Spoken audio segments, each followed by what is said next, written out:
Hi, my name is Zoe Gower. Today I'm going to be talking with you just a little bit about how to care for your pet, especially if you're in college or you're working or you're doing both, okay?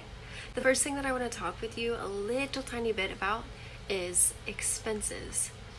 When you have an animal, you have to think about vet, you have to think about the shots, toys, grooming, and of course food. The one thing that can be really expensive over time is food. I personally buy Jasper's food in bulk because he eats 6 cups of food a day.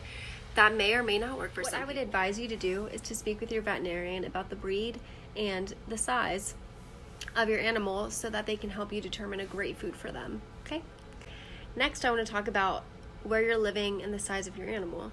If you're going to be living in an apartment complex, you need to be mindful of the size of your animal and the expenses that will be added on to your rent and your deposit sometimes and sometimes not. All right, let's talk about attention. I know that sometimes it can be irritating when you have an animal always whining or always trying to be on you or always trying to get in your face, but just take the time to appreciate that because it's just their way of showing you that they love you and they are your responsibility. Jasper's extremely clingy, but I need it and I love it, and I'm glad that if you live in an apartment complex, you're definitely going to have to walk your dog if you do have a dog. If you have a cat or anything like that, then I wouldn't think that you would. But what I do want to say on the apartment thing is that please, please, please always put your dog on a leash. You can get fined for that. And also, please, please, please clean up after them because you will get fined for that as well. And also, it's just really irritating. I hate to see dogs not on their leash because then I have to pull Jasper closer to me in case that dog attacks or Jasper attacks that dog.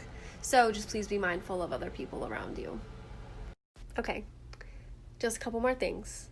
First, I want to say that if you are looking to adopt an animal, please check out your local shelters, okay?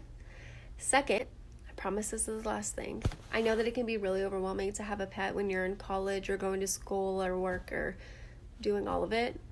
I just want to say that the reward is so much greater, and I hope that you remember that on the bad days because there's going to be so many more good days. Have a good one.